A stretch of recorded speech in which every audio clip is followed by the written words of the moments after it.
अभी हम लोग पढ़ने वाले हैं angle between two straight lines. तो आप हेडिंग लिखिए, angle between two straight lines. क्या पढ़ने वाले हैं हम लोग इसमें? तो हमारे पास दो स्ट्रेट लाइन होगा। मान लो एक का स्लोप m1 है और दूसरे का स्लोप m2 है। m1 और m2 के टर्म में हम लोग को बताना है उन दोनों स्ट्रेट लाइन के बीच का एंगल। ठीक है, तो कैसे बताएंगे, आइए फिगर से समझते हैं। तो हमारे पास मान लो कि ये है x एक्सिस और ये है y एक्सिस,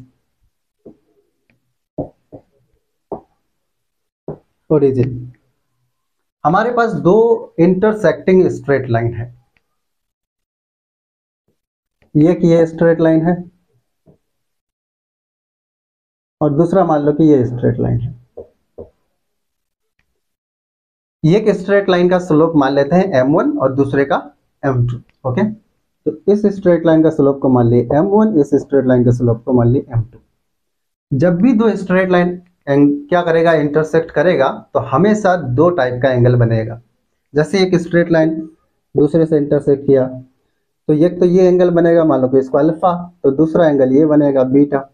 अल्फा के सामने वाला भी अल्फा, बीटा के सामने वाला भी बीटा। ठीक है, तो दो टाइप का एंगल बनेगा।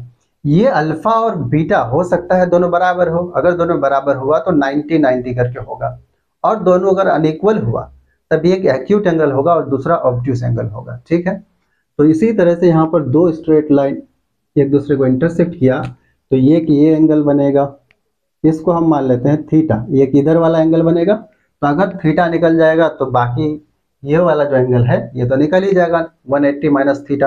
क्यों? क्योंकि एक स्ट्रेट लाइन के एक तरफ टोटल कितना एंगल बनता है, 180 डिग्री, है ना। तो ये हम लोग को थीटा मिला, तो ये पाई माइनस थीटा यानी 180 माइनस थीटा। ओके, ठीक।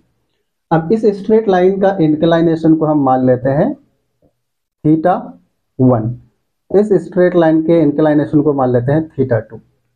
ठीक है, अब ध्यान से देखो, इस स्ट्रेट लाइन का इंक्लाइनेशन थीटा 1 और उसका स्लोप है m1, तो m1 बराबर कितना होगा,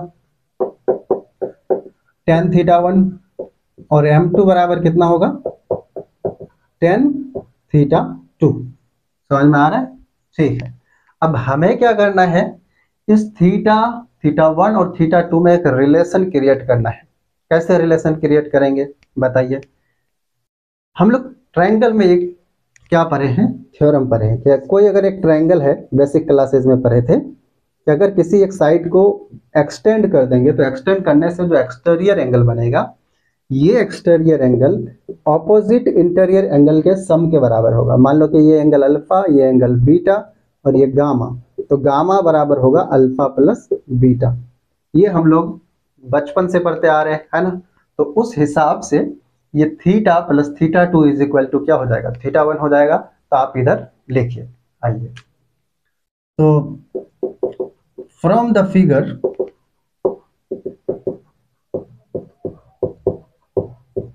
वी हैव, हमारे पास क्या होगा, theta plus theta 2 is equal to theta 1। ठीक है, यहां से अगर हम थीटा निकालना चाहें तो थीटा होगा थीटा 1 माइनस थीटा 2। तो थीटा निकालना था, थीटा तो निकल गया, लेकिन स्लोप के टर्म में निकालना है, इसलिए हम क्या करेंगे, दोनों तरफ tan लगा देंगे। tan कौन सा tan की बात हो रही है, ट्रिगोनोमेट्री वाला tan की बात हो रही है। आइए दोनों तरफ हम लोग लगा देते हैं tan थीटा। तो इधर मिलेगा tan थीटा और इधर मिलेगा tan of theta 1 minus theta 2। सही है ना।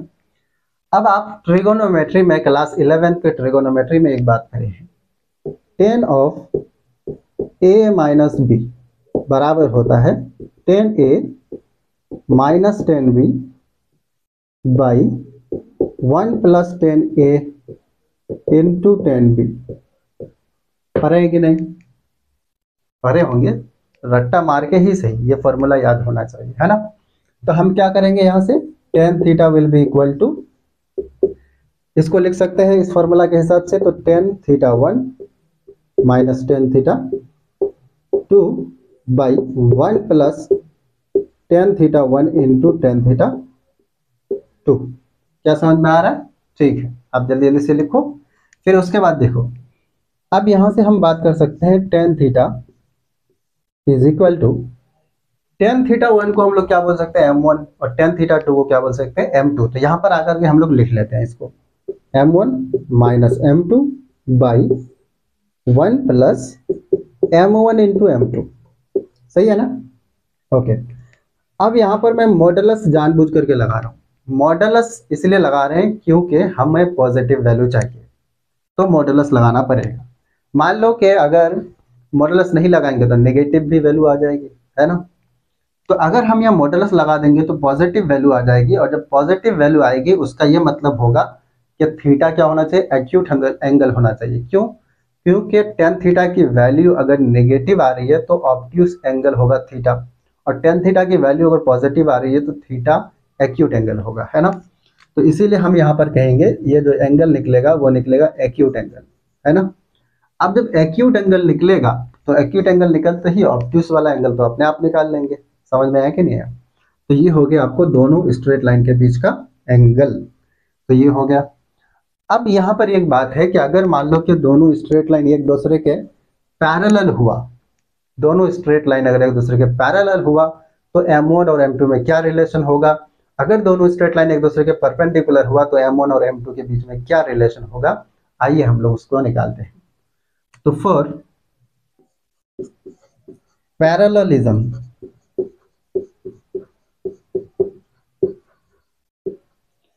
पैरेललिज्म के लिए क्या होगा? दो स्ट्रेट लाइन जब भी एक दूसरे के पैरेलल होगा तो दोनों स्ट्रेट लाइन के बीच का एंगल जीरो माना जाएगा। एक स्ट्रेट लाइन ऐसे और दूसरा स्ट्रेट लाइन ऐसे, तो दोनों के बीच का एंगल जीरो।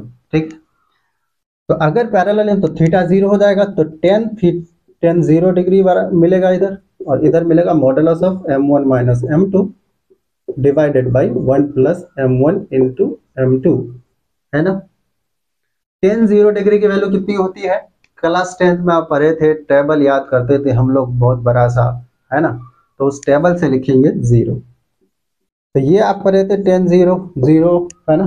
तो ये हो जाएगा modulus of M1 minus M2 by 1 plus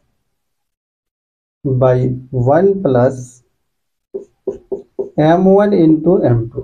ठीक है, क्रॉस मल्टीप्लाई करते ही कुछ दिखने को आपको मिलेगा। क्या मिलेगा?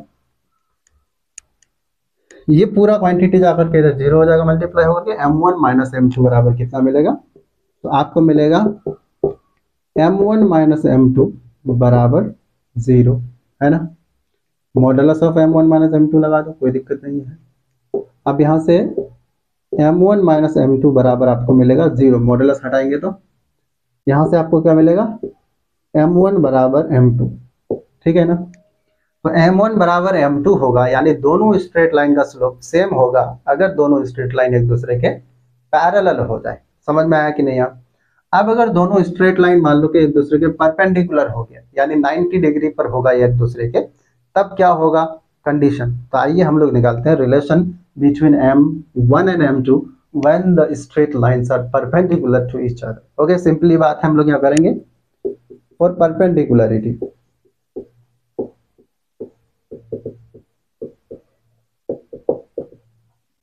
परपेंडिकुलरिटी के लिए थीटा कितना लेना पड़ेगा? यही थीटा जब 90 हो जाएगा तो दोनों एक दूसरे के परपेंडिकुलर हो जाएगा, तो 1090 लेंगे। 1090 degree is equal to modulus of M1 minus M2 by 1 plus M1 into M2। सही है? 1090 कितना होता है? इन्फिनिटी। तो ये आपको मिलेगा इन्फिनिटी बराबर modulus of M1 minus M2 divided by 1 plus M1 into M2। सही है? अब इन्फिनिटी को हम क्या लिख सकते हैं? इस इन्फिनिटी को चाहे तो हम लिख सकते हैं 1 बाई जीरो, है ना? तो ये modulus of M1 minus M2 by 1 plus M1 into M2। सही है? अब देखो क्रॉस मल्टीप्लाई करेंगे तो ये क्वांटिटी आकर के यहाँ पर 1 प्लस M1 इंटू M2 1 के साथ मल्टीप्लाई होगा।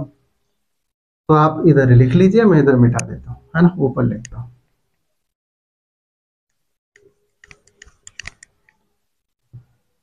क्रॉस मल्टीप्लाई करो,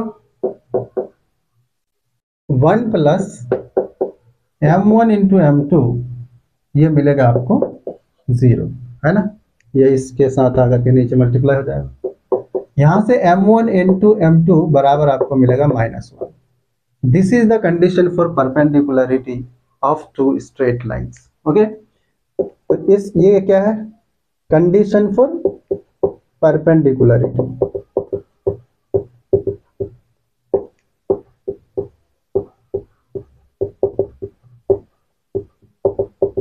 तो हमने क्या सीखा कि दो स्ट्रेट लाइन अगर एक दूसरे के परपेंडिकुलर हो जाए, तब दोनों स्ट्रेट लाइन के बीच, दोनों स्ट्रेट लाइन का जो क्या होगा, प्रोडक्ट, स्लोप का जो प्रोडक्ट होगा वो कितना होगा, m1 इंटू m2 बराबर -1।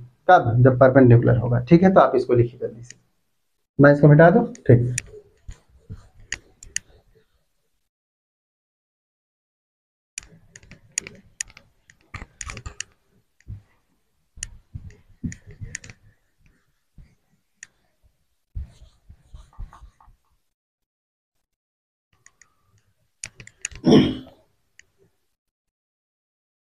अब ऐसा भी हो सकता है कि दोनों स्ट्रेट लाइन का आपको इक्वेशन पता हो और आपको निकालना हो कोफिशिएंट के बीच में रिलेशन, जब दोनों स्ट्रेट लाइन पैरेलल होगा या फिर परपेंडिकुलर होगा, या फिर आपको एंगल दोनों स्ट्रेट लाइन के बीच का निकालना हो, तो कैसे निकालेंगे। आइए हम सम देखते हैं। यहाँ पर हमारे पास एक स्ट्रेट लाइन है, मान लो a1x plus b1y plus c1 is equal to 0, और दूसरा स्ट्रेट लाइन है a2x plus b2y plus c2 is equal to 0। इसको इक्वेशन 1 मान लीजिए, इसको इक्वेशन 2 मान लीजिए। ठीक है, हमारे पास दो स्ट्रेट लाइन है, ये की ये और ये की ये मान लो 1 और इस स्ट्रेट लाइन को मान लो 2। ठीक है, अब दोनों स्ट्रेट लाइन के बीच का हमको एंगल बताना है in terms of A B C. ठीक है, यानी a1 b1 c1 a2 b2 c2। तो इस लाइन के स्लोप को हम लोग मान लेते हैं m1, इस लाइन के स्लोप को मान लेते हैं m2। ठीक है, तो पहले आप m1 निकालिए, फिर m2 निकालिए। m1 कितना होगा, m1 होगा -a1 बाई b1 और m2 हो जाएगा -a2 बाई b2। ये कैसे आया, तो हम जानते हैं कि कोई स्ट्रेट लाइन अगर हमारे पास ax plus by plus c is equal to 0 के फॉर्म में है, तब इस स्ट्रेट लाइन का स्लोप क्या होगा, -a बाई b, है ना। ये हम लोग पढ़े थे general equation of straight line में, तो आप इस बात को याद रखिए। तो हमारे पास ये दोनों स्लोप निकल गया। अब हम लोग जानते हैं, वी नो दैट दो स्ट्रेट लाइन के बीच का एंगल कितना होता है, tan थीटा। tan थीटा बराबर होता है modulus of m1 minus m2 by 1 plus m1 into m2। ये तो हम लोग जानते ही हैं, इसी बात का फायदा उठाएंगे। आइए लिखिए जल्दी जल्दी से। तो अब m1 और m2 की वैल्यू पुट कीजिए, तो यहां से आपको मिलेगा tan theta is equal to m1 का मतलब -a1 बाई b1, और ये माइनस माइनस प्लस हो जाएगा, m2 का मतलब a2 बाई b2 यहाँ पर रख देंगे, और ये 1 plus a1 by b1 into a2 by b2 हो जाएगा। जब दोनों मल्टीप्लाई होगा तो माइनस माइनस प्लस वैसे भी हो जाएगा ना, समझ में आया कि नहीं। अब इसको और सिंप्लीफाई करो तो tan theta will be equal to, आप यहाँ पर एलसीएम लो, ऊपर एलसीएम लेंगे b1 b2, तो b1 b2, तो ये हो जाएगा b1 कैंसिल हो जाएगा, b2 जाकर के मल्टीप्लाई -a1 b2 हो जाएगा, और उसके बाद प्लस b2 कैंसिल हो जाएगा, तो a2 से जाकर के b1 मल्टीप्लाई हो जाएगा, है ना। उसके बाद यहाँ नीचे एलसीएम लो, b1 b2, तो ये हो जाएगा आपका a1 a2 प्लस, पहले b1 b2 ही लिख दो, यहाँ मिलेगा b1 b2 plus a1 a2, सही है ना। अब देखो b1 b2 दोनों तरफ से कैंसिल हो गया, तो आपको ये मिलेगा tan theta will be equal to, देखो ये मिला a1, देखो ये मिलेगा modulus of a2 b1 minus a1 b2 और divided by a1 a2 plus b1 b2। ठीक है, मॉडुलस। अब देखो हम थोड़ा सा खूबसूरती के लिए, यानी फॉर्मूला को खूबसूरत बनाने के लिए हम चाहे तो ऐसा लिख सकते हैं। यहाँ पर हम क्या करेंगे, tan थीटा बराबर लिखेंगे modulus of a1 b2 minus A two B one divided by a one A two plus B one B two. समझ में आया? देखो ये माइनस वाले को हमने पहले लिखा और इस वाले को बाद में लिखा। देखो ये सिंपल सी बात है कि A modulus of A minus B बराबर modulus of B minus A होता है ना। मॉडुलस हो तो हम इंटरचेंज कर सकते हैं अगर बीच में माइनस हो, तो हमने वही किया। यहाँ पर ए वन बी टू को पहले लिखा और ए टू बी वन को बाद में लिखा। समझ में आ गया? ठीक है। अब ये दोनों स्ट्रेट लाइन अगर मान लो कि पैरेलल हो जाए तब क्या कंडीशन होगा, और अगर परपेंडिकुलर हो जाए तो क्या कंडीशन होगा, उस पर हम फोकस करते हैं। आइए, तो मान लो कि दोनों स्ट्रेट लाइन पैरेलल है, तो फॉर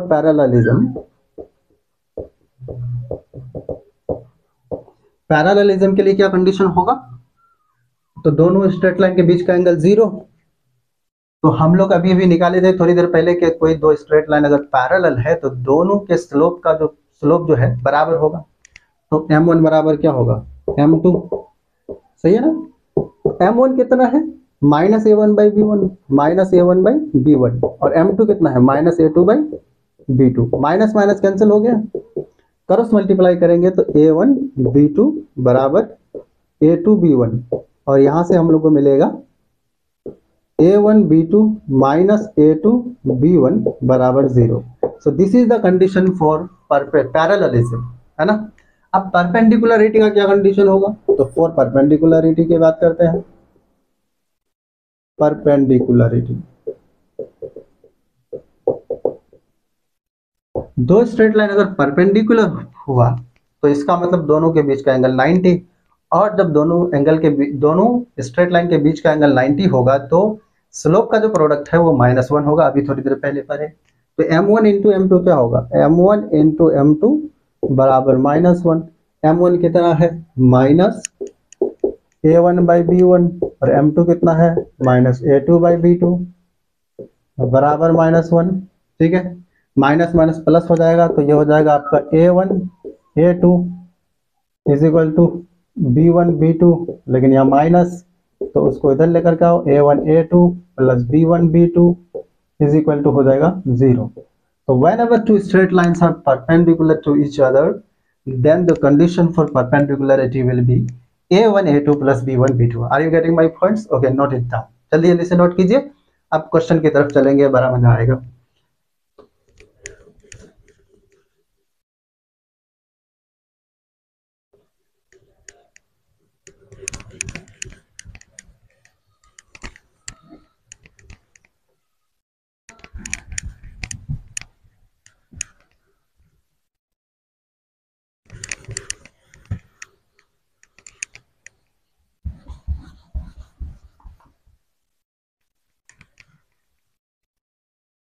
तो उम्मीद है कॉन्सेप्ट तो समझ में आ ही गया होगा। अभी हम लोग क्वेश्चन लिखेंगे, लेकिन पहले एक बेसिक सा भकलोल सा क्वेश्चन लिखेंगे 2 क्लास वाला।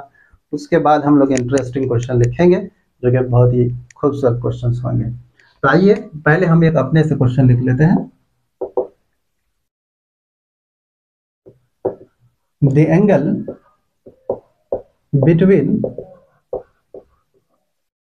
Between the lines x plus 2y plus 5 is equal to 0 and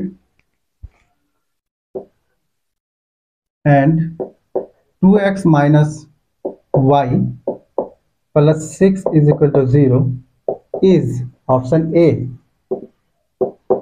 30 degree, option B 45 degree, option C 90 degree, option D 60 degree। इन दोनों स्ट्रेट लाइन के बीच का एंगल कैसे निकाला जाएगा, क्या क्या लाइन है, आइए ध्यान से देखिए। देखिए हमारे पास एक लाइन है x plus 2y plus 5 is equal to 0, इसको इक्वेशन 1 मान लो। दूसरा लाइन है 2x minus y plus 6 is equal to 0, ये दूसरा लाइन है। अब दोनों स्ट्रेट लाइन के बीच का अगर आपको एंगल निकालना है तो दोनों का स्लोप आपको पता होना चाहिए। अभी हम लोग स्लोप निकालना सीखे, तो यहाँ पर क्या करेंगे, इस लाइन का स्लोप क्या होगा, अभी थोड़ी देर पहले हम लोग पढ़े थे ax plus b y plus c is equal to 0। कोई एक स्ट्रेट लाइन है तो इस स्ट्रेट लाइन का स्लोप क्या होता है, माइनस ए बाई बी। तो इसी फॉर्मूला से काम करेंगे। तो यहाँ पर पहले का स्लोप को हम लोग मान लेते हैं m1 और दूसरे का स्लोप को मानते हैं m2। तो m1 कितना हो जाएगा, क्या होगा जी, -1/2, और m2 कितना होगा, इसका स्लोप -2/-1, माइनस माइनस कैंसिल हो गया, तो यहाँ पर एक्चुअली में मिला 2।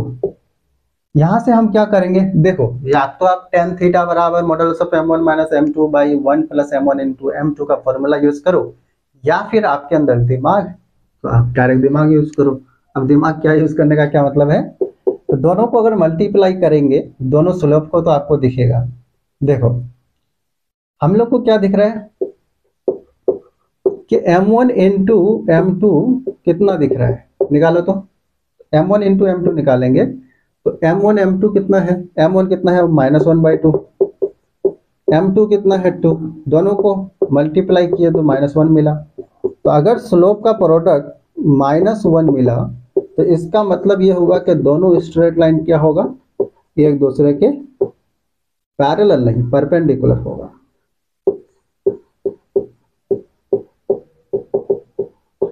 और दो स्ट्रेट लाइन जब परपेंडिकुलर होता है, इसका मतलब दोनों स्ट्रेट लाइन के बीच का एंगल कितना होगा, थीटा 90, यानी these two straight lines are perpendicular to each other, therefore the angle between these two straight lines will be equal to 90 degree. ठीक है, तो आप इस बात को जल्दी जल्दी से छापिए, हम अगले क्वेश्चन की तरफ चलेंगे।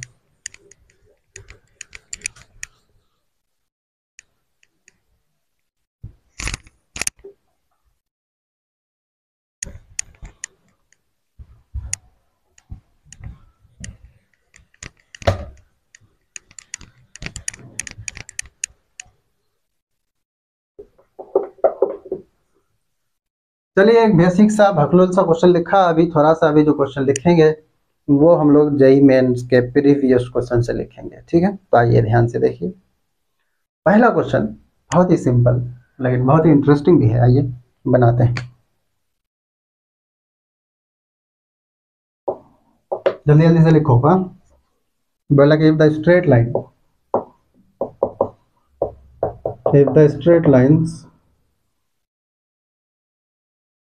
if the straight line 2x - 3y + 17 is equal to 0 is perpendicular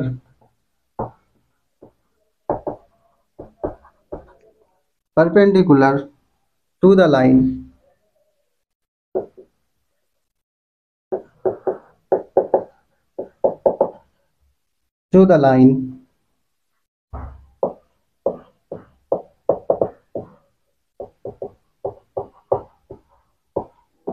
passing through the points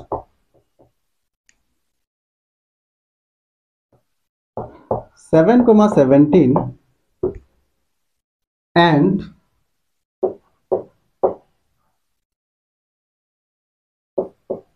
15, beta, then beta equals option A 35/3, option B -5, option C -35/3, option D 5।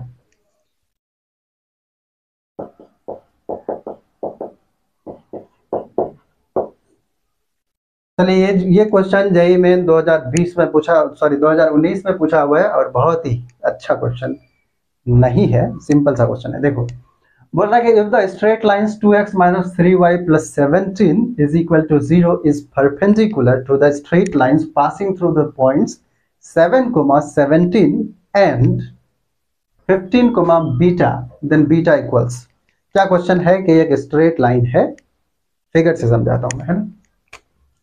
ये एक स्ट्रेट लाइन है, ये मान लो कि स्ट्रेट लाइन है, इसका equation दिया हुआ है, कितना दिया हुआ है, 2x - 3y + 17 is equal to 0। इसको आप मान लो इक्वेशन 1, ये स्ट्रेट लाइन दिया हुआ है।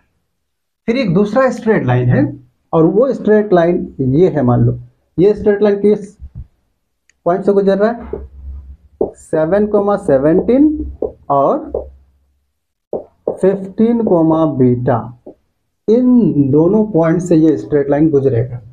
ठीक है, और क्वेश्चन में बोला कि ये दोनों स्ट्रेट लाइन एक दूसरे के परपेंडिकुलर है, इसका मतलब यहां पर एंगल बनेगा 90 डिग्री। ठीक है, अब आपसे पूछ रहा है कि बताओ ये बीटा की वैल्यू क्या होगी, कैसे निकालेंगे बाबू, बताओ जरा। कंडीशन फॉर परपेंडिकुलरिटी अभी हम लोग पढ़े थे, उसी का फायदा उठाएंगे। आइए, इस लाइन का स्लोप तो निकाल ही सकते हैं, जब दो पॉइंट पता हो तो उन दोनों पॉइंट की मदद से हम इस स्ट्रेट लाइन का स्लोप निकाल सकते हैं, और इसका इक्वेशन दिया हुआ है तो इसका भी स्लोप निकाल सकते हैं। जब दोनों स्लोप को निकाल लेंगे, दोनों को मल्टीप्लाई करेंगे तो -1 के बराबर होना चाहिए, और उसी इक्वेशन को सॉल्व करके हम लोग बीटा की वैल्यू निकाल सकते हैं। समझ में आया कि नहीं है? आइए जल्दी जल्दी से आप छापिए इधर।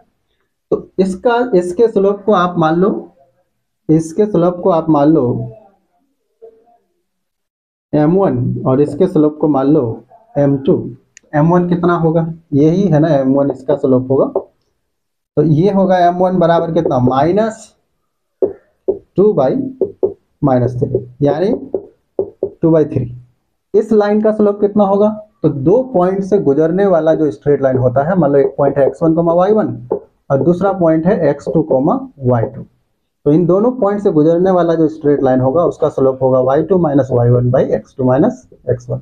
पता है ना? तो इसका मतलब इस लाइन का स्लोप तो निकाल ही सकते हैं।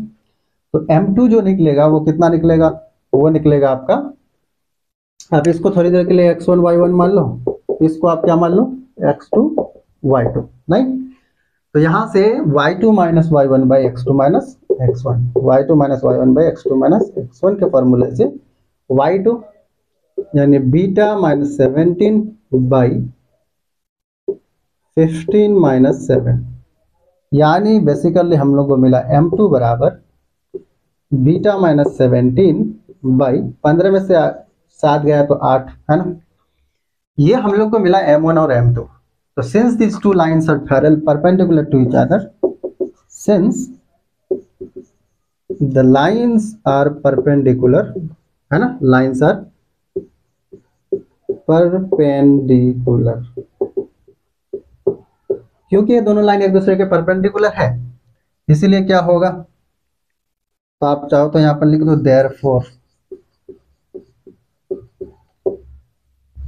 प्रोडक्ट ऑफ स्लोप, यानी m1 इंटू m2 कितना होगा, -1 होगा, अभी थोड़ी देर पहले भरे थे, तो ये हो जाएगा 2/3 m1, m2 कितना है, बीटा -17/8 इज इक्वल टू होगा -1। सही है? अब सिंपलीफाई करके आप यहां से वैल्यू निकालो, देखें इधर, ये होगा 2 बीटा -17 इंटू 2 34 बराबर, ये 8 इंटू 3 24 जाकर के -1 से मल्टीप्लाई होगा तो -24, यहां से मिलेगा आपको 2 बीटा इज इक्वल टू 34 -24, यानी हम लोग को मिला 2 बीटा बराबर 10, और यहां से बीटा बराबर 10/2 दैट इज 5। समझ में आया कि नहीं आया? तो दोनों स्ट्रेट लाइन के बीच का जो एंगल होगा वो एक्चुअली में होगा, सॉरी, बीटा की जो वैल्यू होगी वो कितनी होगी, 5। कहीं कहीं कभी कभी दिमाग चल जाता है, टेंशन नहीं लेना। बीटा कितना आया, 5, यही तो हम लोग को चाहिए था। जब ऑप्शन मिल जाए तो टिक लगाने में बड़ा मजा आता है ना? तो चलो ठीक है, क्वेश्चन मिटा दिया जाए, जल्दी जल्दी से छाप लो।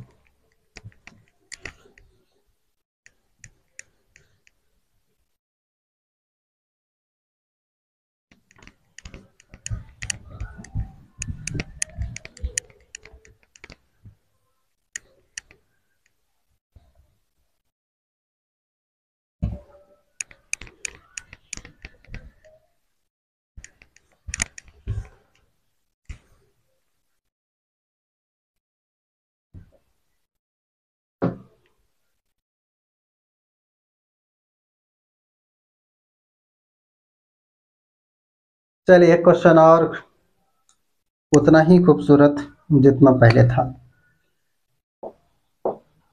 जल्दी जल्दी से लिखिए, मैं थोड़ा फास्ट लिखने वाला हूँ अभी, है ना।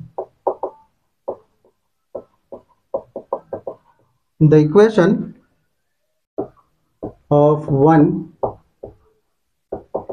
of the lines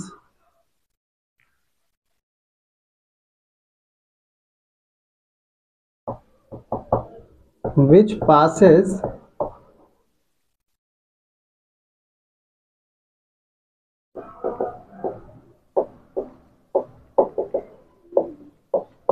through the point 1,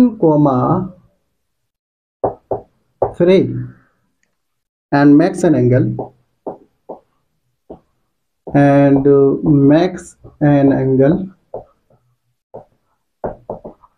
tan inverse of root 2 with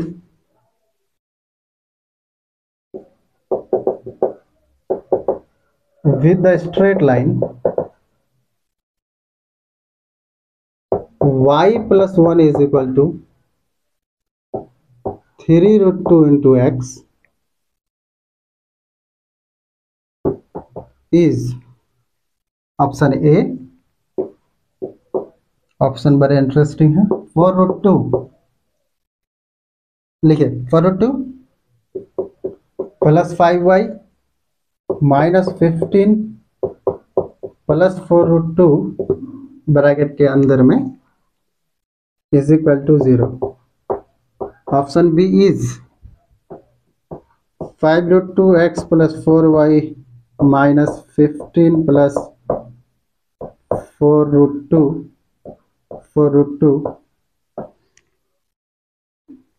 ठीक है। उसके बाद अगला क्वेश्चन इज इक्वल टू 0 कौन देगा भाई, है ऑप्शन सी।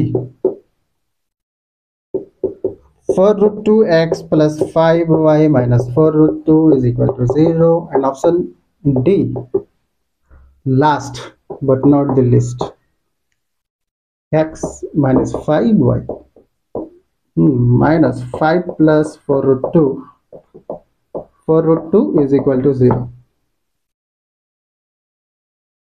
ओके, तो ये क्वेश्चन है जेईई मेन 2021 का, है ना।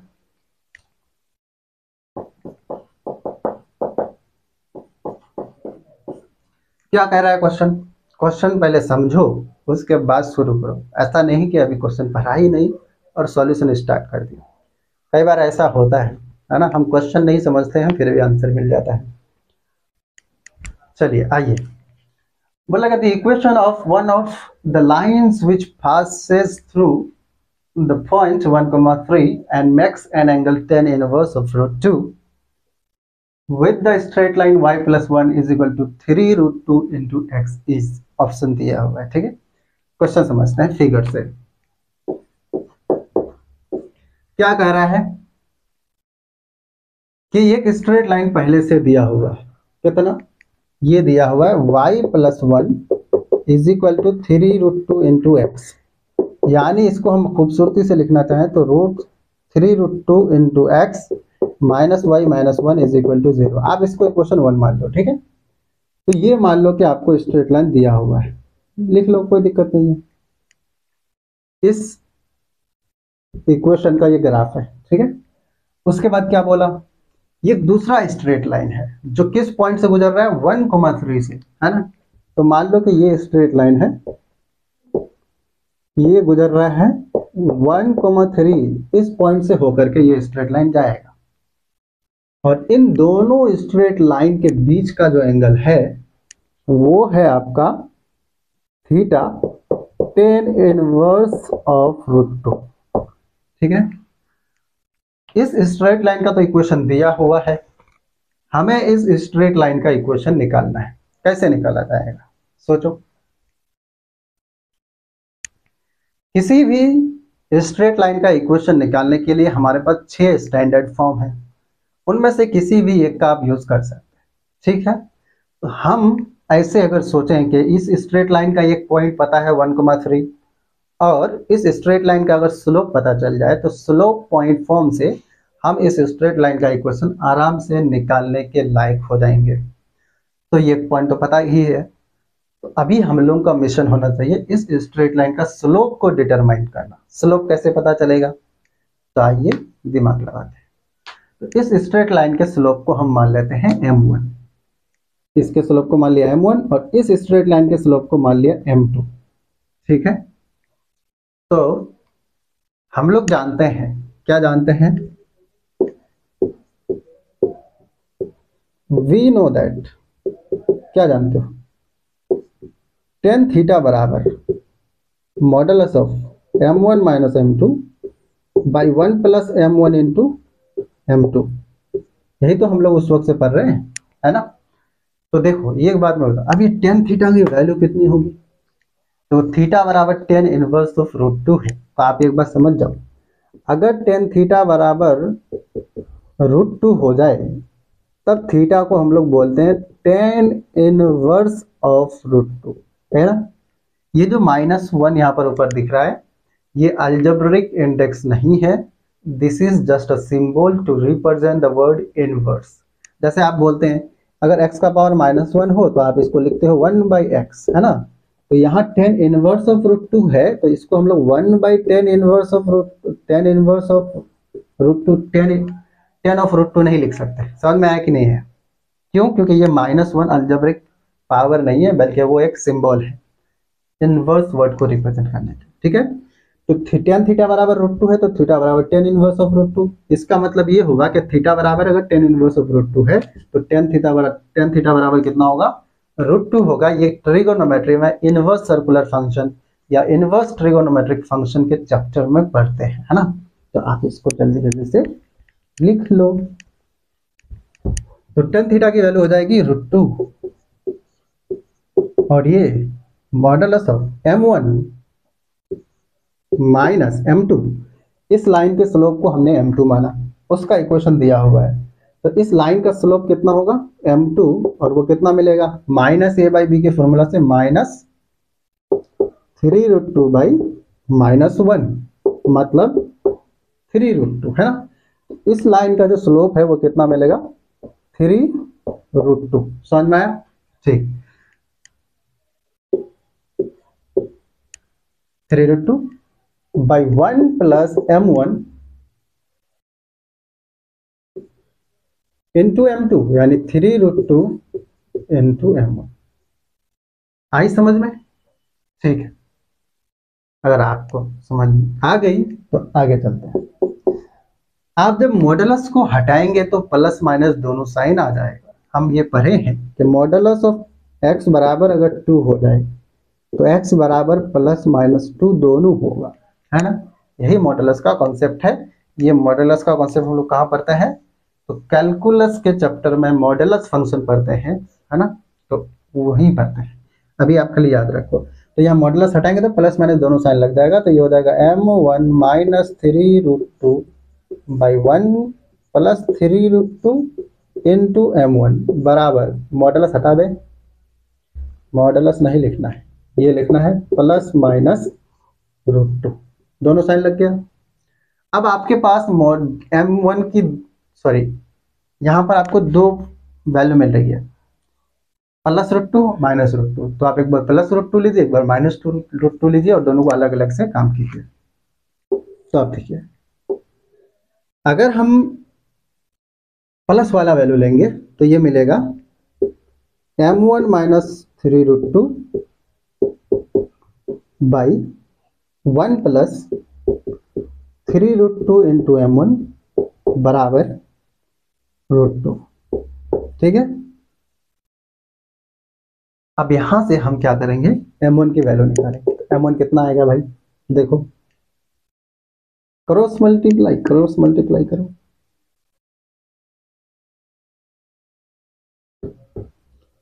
तो ये √2 प्लस 6m1 बराबर m1 -3√2।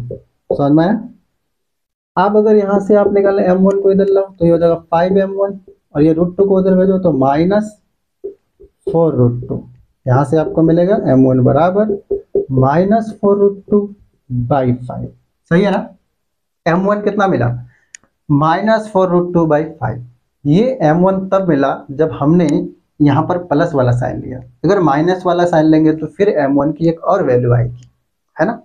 तो m1 की दोनों वैल्यू को लेकर के हम काम कर सकते हैं। अभी हम पॉजिटिव वैल्यू को लेकर के काम कर रहे हैं, हो सकता है ऑप्शन मिल जाए, अगर ऑप्शन मिल जाएगा तो टिक लगा देंगे, नहीं मिलेगा तो फिर नेगेटिव वाली वैल्यू लेंगे और उससे फिर काम करेंगे, तो ऑप्शन मिलना ही है। अगर ऑप्शन तब भी नहीं मिला तो इसका मतलब क्वेश्चन में ऑप्शन गलत है। क्वेश्चन गलत नहीं है, कई लोग क्वेश्चन को ही गलत बोल देते हैं ऑप्शन नहीं मिलने से, है ना। क्वेश्चन गलत नहीं है। तो ये हो गया आपको m1। आप क्या करो, आप देखो इस लाइन का आपको स्लोप पता चल गया m1 और आपको एक पॉइंट पता है 1,3, तो आप उस स्ट्रेट लाइन का आप आराम से इक्वेशन लिख सकते हैं। आइए लिखते हैं, है ना। तो इधर मिटा दिया जाए,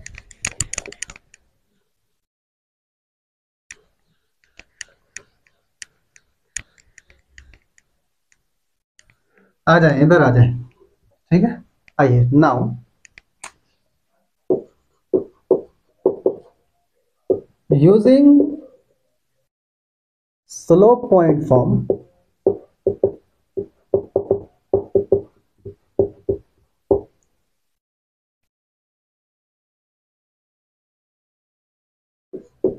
the equation of the required line is, अगर हम लोग स्लोप पॉइंट फॉर्म का फॉर्म यूज करेंगे तो इस स्ट्रेट लाइन का इक्वेशन क्या होगा, आइए y माइनस वाई वन बराबर m into x minus x one, यही तो फॉर्मूला जानते हैं हम लोग।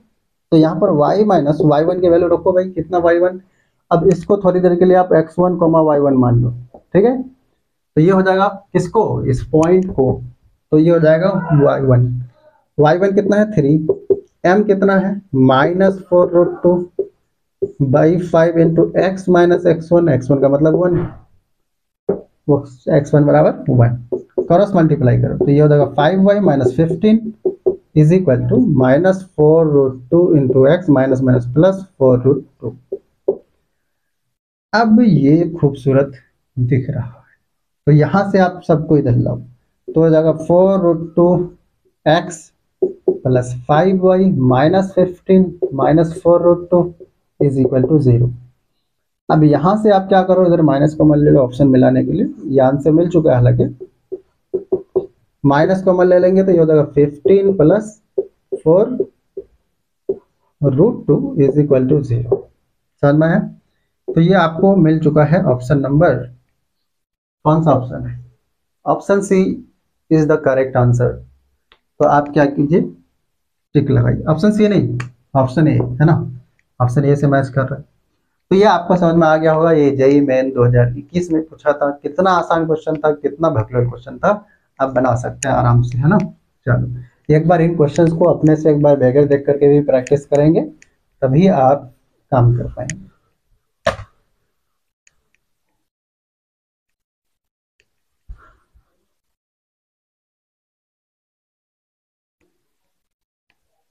वैसे ठीक है, आपको समझ में आ गया होगा। तो जो क्वेश्चन अभी बनाए, पहले तो आपको कॉन्सेप्ट रिवीजन करना है, उसके बाद जो क्वेश्चन अभी बनाए उन क्वेश्चंस को अपने से एक बार बगैर देख करके बनाना है। उसके बाद आपको बुक में जाना है, आप जो भी बुक बना रहे हो, मैं बुक का स्पेशल नाम नहीं बताऊंगा आपको, आप जो भी बुक बनाइए सब बुक अच्छी है, आप उस बुक में जाइए, angle between two straight line का टॉपिक उठाइए, एक्सरसाइज में जाइए, एग्जाम्पल में जाइए, जो क्वेश्चन है उसको अपने से बनाइए।